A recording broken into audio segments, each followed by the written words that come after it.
thing to remember. The scene starts to crumble to the sound of the drums. Oh boy, there ain't no need to buy a diamond ring. It ain't no big thing, just show her a little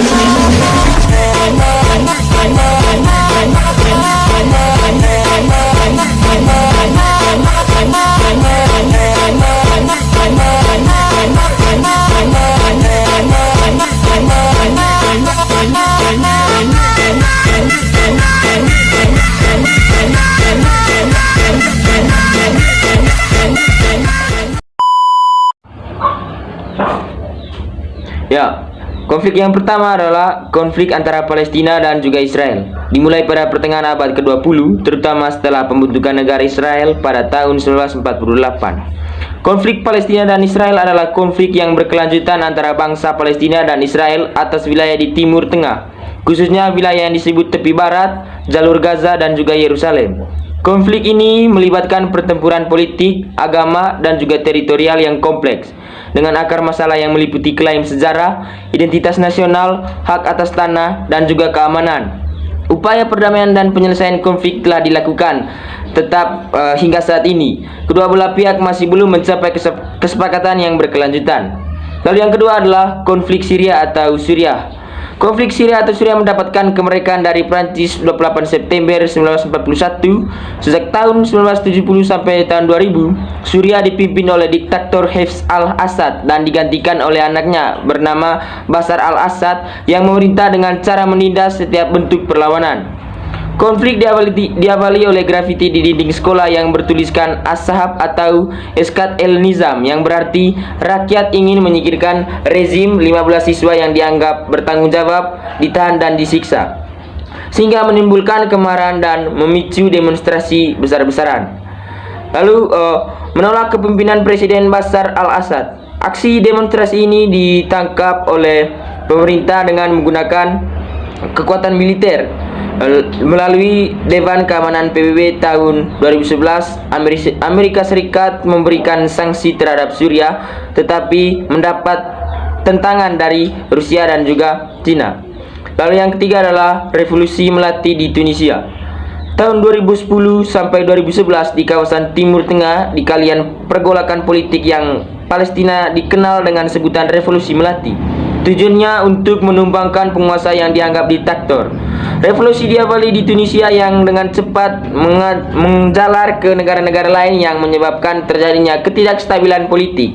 Hal ini terjadi karena rezim diktator, pelanggaran HAM, pengangguran, kemiskinan, nasib buruh, dan mahalnya kebutuhan pokok. Lalu korupsi dalam pemerintahan. Bermula seorang tukang sayur bernama Muhammad Bouaziz, 26 tahun. Ia seorang sarjana yang melakukan self-immolation atau bakar diri di kota Sidi Bouzid akibat tidak terima dengan dagangannya disita polisi. Aksi ini menyulut rakyat Tunisia yang merasa senasib. Terjadi demonstrasi besar-besaran yang menyebabkan Zain El Abidine Ben Ali mengundurkan diri sebagai presiden Tunisia saat itu. Selanjutnya dan yang terakhir adalah revolusi melati di Libya. Jadi revolusi melati di Libya ini terjadi pada tanggal 15 Februari tahun 2011 ketika sekitar 200 penduduk melakukan demonstrasi di depan markas polisi di kota Benghazi. Jadi seorang aktivis bernama Fathil Terbil ditangkap yang menyebabkan kemarahan di mana-mana. Dari tindakan ini dijawab oleh Presiden Muammar Gaddafi dengan mengerahkan tentara. Dewan Keamanan PBB mengeluarkan resolusi nomor 1970 tanggal 26 Februari tahun 2011 yang meminta pemerintah Libya menghentikan tindakan represif terhadap penduduk sipil karena tidak mendapat respon dari pemerintah Libya. DKPBB kembali mengeluarkan resolusi nomor 1973. Berdasarkan resolusi itu, maka di Libya dibentuk koalisi negara Amerika Serikat, Inggris, dan Jerman. Pada tanggal 20 Agustus tahun 2011 diberitakan bahwa pemerintahan koalisi berhasil menguasai sumber minyak di Brega.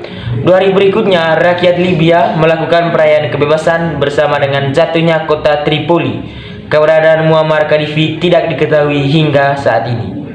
Itu saja penjelasan dari saya. Sekian dan terima kasih.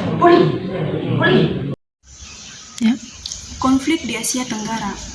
A. Konflik sepadan dan Legitan merupakan sengketa antara Indonesia dan Malaysia atas kepemilikan kedua pulau di Selat Makassar, yaitu Pulau Simpadan dan Pulau Legitan.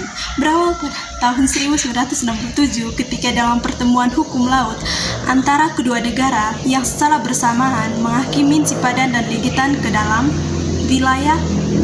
Pada pertemuan tanggal 22 September 1969, kedua negara menyetujui MOU yang menetapkan Simpadan dan Legitan dalam suatu pulau, yang berarti kedua pulau tidak boleh ditempat maupun dimanfaatkan oleh Indonesia dan Malaysia. Tetapi Malaysia menggunakan kesempatan ini untuk membangun fasilitas wisata, perlindungan terhadap seweta penyu, dan pembangunan MR Cus. Sengketa ini diselesaikan melalui ICJ yang ke dalam sidangnya tahun 2002 bukti-bukti yang ditunjukkan oleh Malaysia lebih memperkuat kedudukannya. Yang ke B, konflik Laut Cina dan Kepulauan Spratly. Sengketa Laut Cina Selatan telah dimulai sejak tahun 1947. Pada tahun tersebut, negara Cina menggabungkan garis putus-putus untuk mengaklimi semua kepulauan yang ada di Laut Cina Selatan. Permasalahan ini dilatar belakangi oleh dua faktor penting, yaitu pertama, letaknya yang strategis, yakni Laut Cina Selatan merupakan jalur pelayaran perdagangan dan jalur komunikasi internasional yang menghubungkan Samudra Hindia dan Samudra Pasifik. Beruntung dari segi geografis karena dikelilingi oleh semua sepulauan negara pantai. C. Konflik Thailand dan Kamboja. Konflik antara kedua negara terjadi akibat sengketa kepemilikan kuli perang. Viher.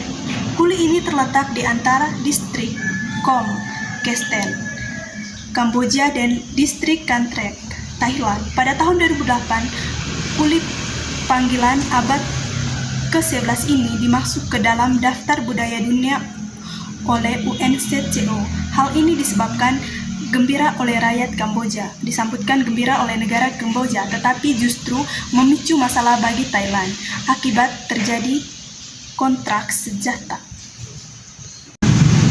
Pada tahun 1998, masalah sengketa Simpadan dan Legitan dibawa ke ICJ.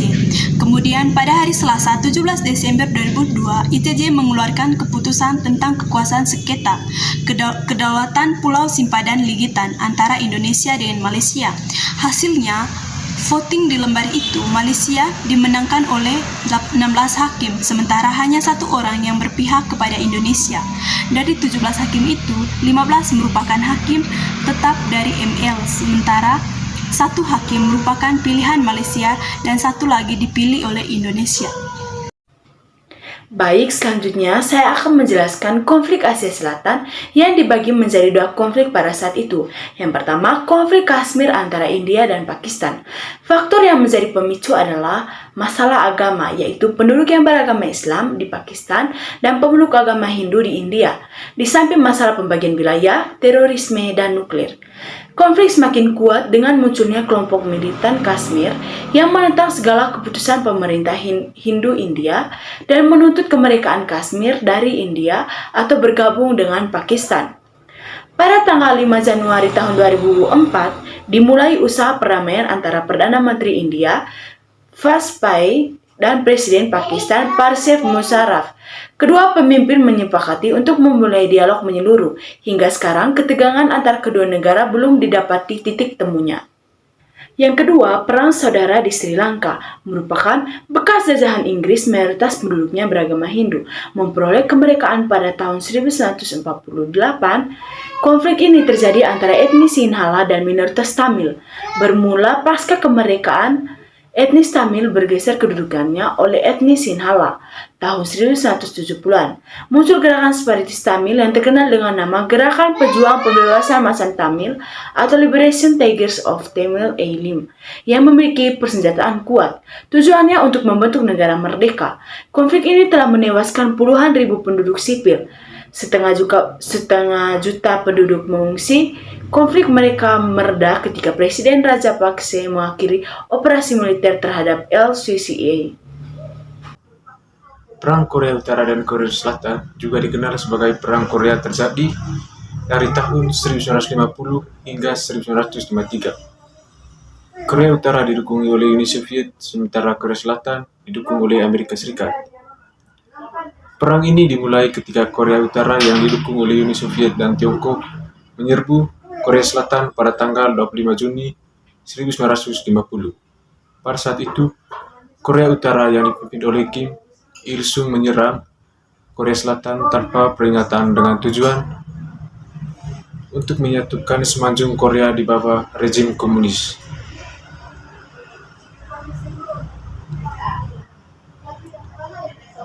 Ketegangan antara kedua Korea meningkat seiring dengan upaya masing-masing untuk menguasai seluruh semenanjung Korea. Konflik semakin panas hingga memicu intervensi internasional dengan dukungan PBB untuk Korea Selatan di bawah pimpinan Amerika Serikat, sementara Korea Utara didukung oleh Tiongkok dan Uni Soviet. Dewan Keamanan PBB mengecam serangan Korea Utara dan mengeluarkan resolusi untuk membantu Korea Selatan. Pasukan PBB yang dipimpin oleh Amerika Serikat berada di bawah komando Jenderal Douglas MacArthur. Perang mencapai puncaknya ketika pasukan PBB menyerbu ke wilayah Korea Utara dan mencapai perbatasan Tiongkok. Terkejut dengan kemajuan pasukan PBB, Tiongkok memasukkan pasukan besar-besaran ke dalam perang, menyebabkan mundurnya pasukan PBB dan Korea Selatan.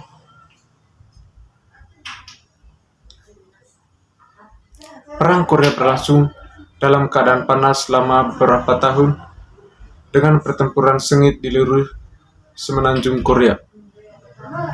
Perang ini melibatkan banyak negara dan menjadi medan perang yang penting dalam geopolitik perang dingin.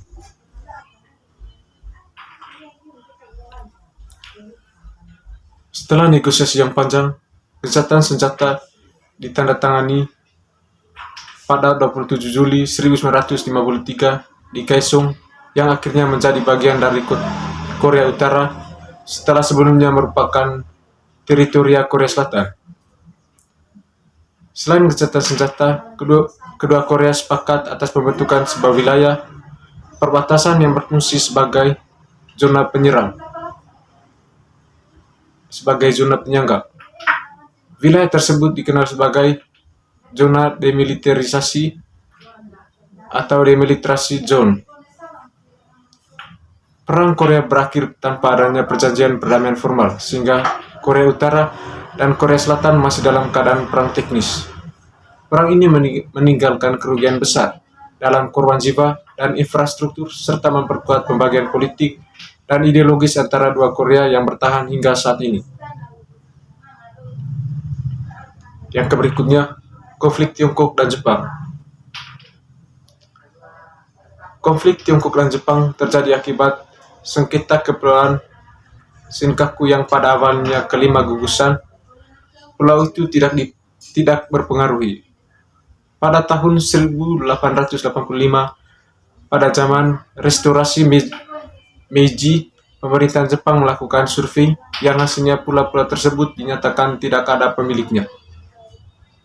Pada tahun 1969, PBB mengumumkan bahwa Kepulauan Senkaku terdapat sumber alam mineral dalam jumlah banyak.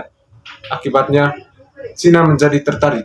Pada sidang Dewan Keamanan PBB tanggal 20 Mei 1972, Amerika Serikat mengembalikan Okinawa dan Kepulauan Senkaku kepada Jepang. Sejak saat itulah sering terjadi konflik kepentingan antara Cina dan Jepang. Konflik di Eropa. Latar belakang, pada bulan Maret 1992, Bosnia menyatakan kemerdekaannya melalui referendum yang diikuti oleh etnik Bosnia, etnik Kroasia, dan pendukung kemerdekaan Bosnia.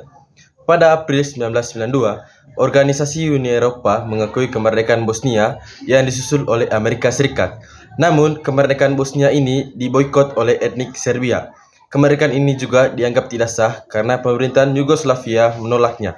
Tujuan penolakan ini atas dasar pemikiran Slobodan Milošević yang ingin menyatukan kembali wilayah-wilayah Yugoslavia sepeninggalan Tito. Slobodan Milošević merupakan golongan etnik Serbia yang berhaluan ultrasionalis yang telah terpilih menjadi presiden negara bagian Serbia. Yang kedua, penolakan atas tuntutan kemerdekaan.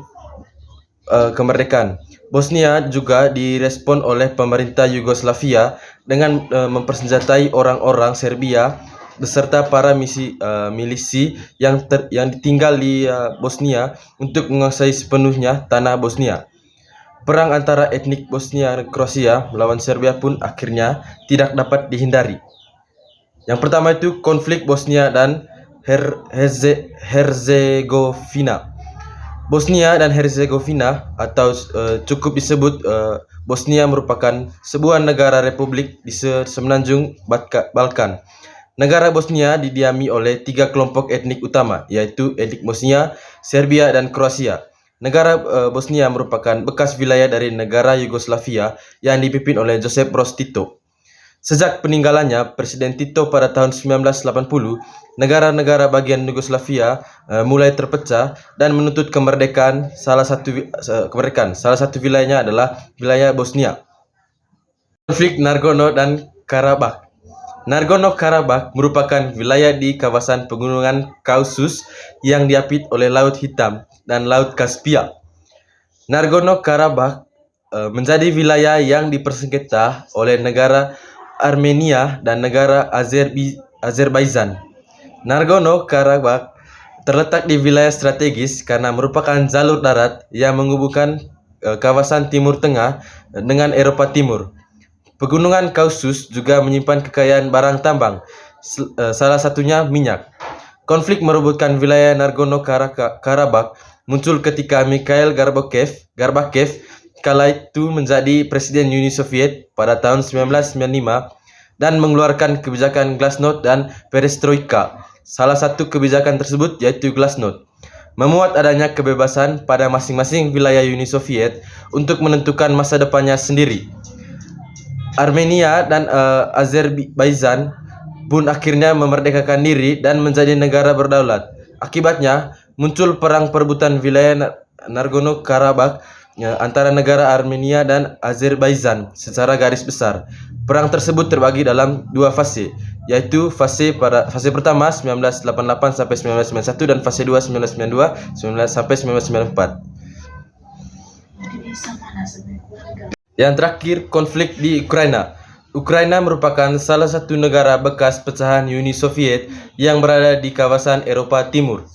Penduduk Ukraina terbagi ke dalam 2 kelompok etnis, yaitu etnis utama kelompok etnis Ukraina yang populasinya terkonsentrasi di Ukraina Barat dan Ukraina Utara, serta kelompok etnis Rusia yang populasinya terkonsentrasi di Ukraina Timur dan Selatan. Pada tahun 2010, Ukraina dipimpin oleh Presiden Viktor Yanukovych yang berasal dari etnis Rusia. Presiden Viktor Yanukovych merupakan pemimpin Ukraina yang memiliki basis pendukung besar dari penduduk Ukraina Timur dan Selatan. Kebijakan politik yang dibuatnya pun cenderung condong ke Rusia dan menguntungkan Rusia. Sekian saja dari saya. Terima kasih. Konflik di Republik Demokratik Kongo merupakan konflik panjang yang telah berlangsung selama beberapa dekade. Penyebabnya melibatkan persaingan atas sumber daya alam yang melimpah, seperti mineral berharga termasuk emas, berlian, dan kobalt. Kelompok bersenjata lokal dan asing terlibat dalam pertempuran untuk mengendalikan sumber daya ini. Konflik di Kongo telah menyebabkan dampak kemanusiaan yang serius, termasuk pengungsian massal, pelanggaran hak asasi manusia, dan krisis kemanusiaan. Faktor kompleks termasuk campur tangan regional dan eksploitasi sumber daya alam kelompok bersenjata telah mempersulit penyelesaian konflik. Upaya internasional terus dilakukan untuk meredakan ketegangan dan mendukung proses perdamaian di Kongo. Tetapi tantangan yang kompleks dan dinamika yang berkepanjangan membuat penyelesaian konflik ini menjadi sulit. Yang berikutnya, konflik di Sudan telah berlangsung selama beberapa dekade dengan sejumlah konflik bersamaan dan berturut-turut yang melibatkan berbagai kelompok etnis, agama, dan politik. Beberapa faktor penyebab konflik meliputi ketidakserataan ekonomi, ketidaksan antara etnis, dan ketidakpuasan politik. Perang sipil antara Sudan Selatan dan Sudan Utara berlangsung selama bertahun-tahun sebelum akhirnya terjadi pemisahan kedua negara pada tahun 2011 dengan kemerdekaan Sudan Selatan. Meskipun terjadinya pemisahan, konflik tidak sepenuhnya mereda. Di wilayah Darfur, konflik yang dimulai pada awal 2000-an melibatkan kelompok pemberontak etnis dan pemerintahan Sudan. Konflik ini melibatkan pelanggaran hak asasi manusia dan krisis kemanusiaan yang serius. Pada tahun 2019, Sudan mengalami demonstrasi besar-besaran yang mengakibatkan penggulingan Presiden Omar al-Bashir setelah pemerintahan yang berlangsung selama puluhan tahun. Konflik Sudan tetap menjadi situasi yang kompleks dan memerlukan upaya berkelanjutan untuk mencapai perdamaian dan stabilitas di wilayah tersebut. Konflik di Somalia telah berlangsung selama beberapa dekade dan melibatkan sejumlah faktor kompleks, termasuk konflik antara lain itu pertempuran antara pemerintahan dan kehadiran kelompok pemberontak seperti Al-Shabaab. Kekacauan politik dan kekurangan pemerintahan yang stabil telah menyulitkan upaya menuju perdamaian dan rekonsiliasi. Pada awal tahun 1990-an, korban rejim Siad Barre menyebabkan kekosongan dan pecahnya konflik antara klan yang merusak negara. Upaya-upaya untuk membentuk pemerintahan yang stabil terus berjuang dengan tantangan keamanan dan politik. Prakarsa regional dan internasional termasuk misi perdamaian dan bantuan kemanusiaan telah dilakukan untuk mencoba meredakan konflik dan membangun kembali Somalia. Meskipun ada beberapa kemajuan terbatas, konflik panjang ini di Somalia tetap menjadi tantangan besar, dengan keamanan dan stabilitas sebagai fokus utama bagi upaya penyelesaian. Konflik di Afrika Tengah, terutama merujuk pada situasi konflik di Republik Afrika Tengah. Konflik ini telah melibatkan berbagai kelompok bersenjata, pemberontakan, dan milisi etnis yang memperburuk stabilitas politik dan keamanan di wilayah tersebut. Faktor pemicu konflik melibatkan ketegangan antara grup etnis, persaingan politik, dan kontrol terhadap sumber daya alam.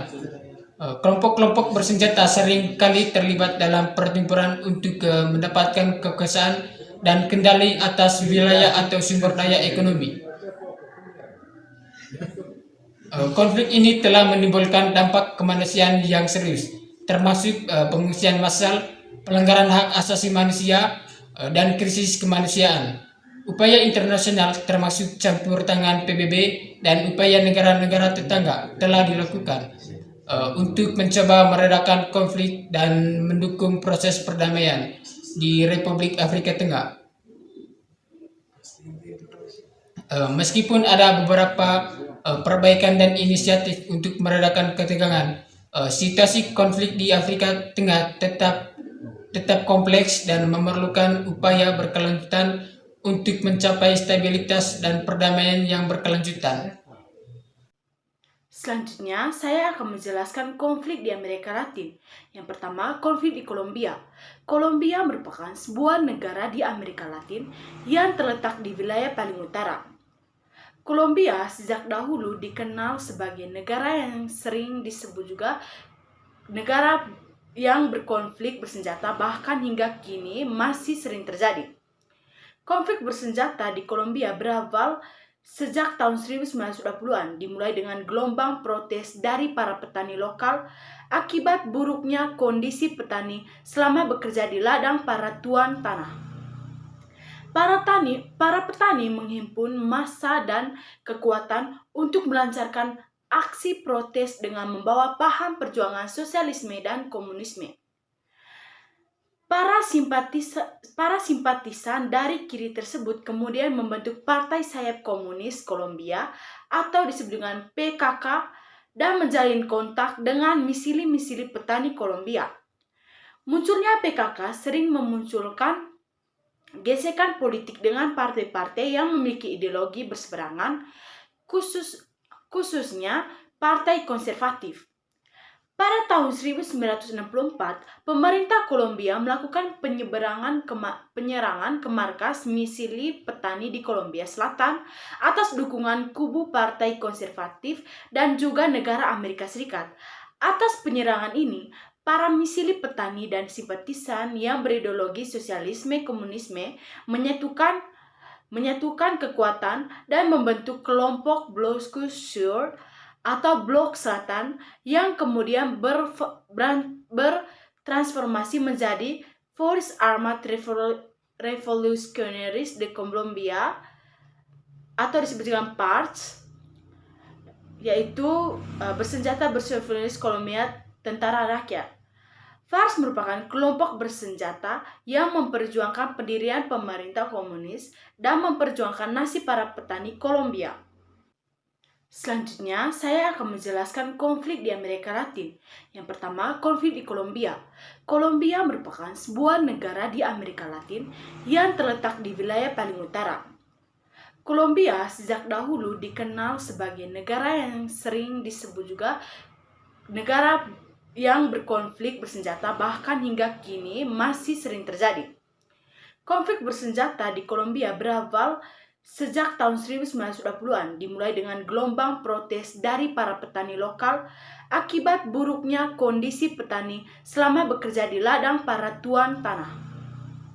Para petani menghimpun massa dan kekuatan untuk melancarkan aksi protes dengan membawa paham perjuangan sosialisme dan komunisme.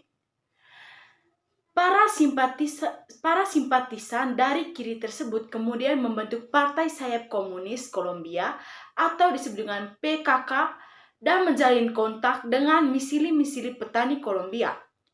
Munculnya PKK sering memunculkan gesekan politik dengan partai-partai yang memiliki ideologi berseberangan, khususnya partai konservatif. Pada tahun 1964, pemerintah Kolombia melakukan penyerangan ke markas misili petani di Kolombia Selatan atas dukungan kubu partai konservatif dan juga negara Amerika Serikat. Atas penyerangan ini, para misili petani dan simpatisan yang berideologi sosialisme komunisme menyatukan kekuatan dan membentuk kelompok Bloc Sur atau Blok Selatan yang kemudian bertransformasi menjadi Forces Armadas Revolucionarias de Colombia atau disebut dengan PARCS, yaitu bersenjata bersifat Kolombia Tentara Rakyat. FARC merupakan kelompok bersenjata yang memperjuangkan pendirian pemerintah komunis dan memperjuangkan nasib para petani Kolombia. Yang kedua, konflik di Peru. Peru merupakan salah satu negara di Amerika Latin yang berbatasan dengan Ekuador dan Kolombia di sebelah utara, Brazil di sebelah timur. Wilayah Peru terbagi ke dalam 3 zona utama, yaitu yang zona pantai di sebelah barat, zona pegunungan di bagian tengah, dan zona hutan di sebelah timur. Zona pantai merupakan zona paling maju dan merupakan pusat aktivitas perekonomian di Peru. Sedangkan zona pegunungan dan hutan merupakan wilayah minim pembangunan dan cenderung terisolasi dari pusat kota Peru. Pembangunan yang tidak merata, kemiskinan dan lebarnya kesenjangan sosial di Peru mengakibatkan munculnya kelompok-kelompok pemberontak yang tidak puas dengan pemerintah dan menginginkan keadilan. Salah satu kelompok pemberontak paling disegani di Peru adalah Partido Comunista de Perú Sendero Luminoso atau PCPSL, Partai Komunis Peru Jalan Bersinar. Sendero Luminoso merupakan kelompok pemberontak berhaluan komunis Mausime yang dipimpin oleh Abimael Guzman. Selanjutnya, konflik Venezuela-Kolombia. Venezuela sejak dekade tahun 1974 telah menjalin hubungan baik dengan Amerika Serikat dalam hal perekonomian, sehingga Venezuela menganut kebijakan ekonomi liberal kapitalis. Pada masa ini, muncul jurang perbedaan kelas yang mencolok antara si kaya atau kaum borjuis, kaum miskin atau kaum proletar di Venezuela sehingga mempengaruhi stabilitas sosial, politik, dan ekonomi negara tersebut. Memasuki tahun 1998, Venezuela berubah setelah presiden terpilih baru Venezuela, yaitu Hugo Chavez, menggali revolusi Bolivarian. Di bawah kepemimpinan Chavez, Venezuela diubah menjadi negara sosialis. Revolusi Bolivarian ini merupakan langkah konkret Chavez selaku presiden Venezuela untuk mensejahterakan rakyat dan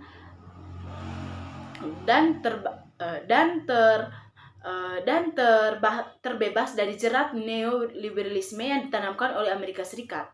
Chavez menganggap bahwa neoliberalisme tidak akan mampu mensejahterakan rakyat miskin, justru sebaliknya akan semakin memperkaya para pemilik modal atau kaum borjuis dengan cara mengeksploitasi rakyat miskin sebagai pekerja.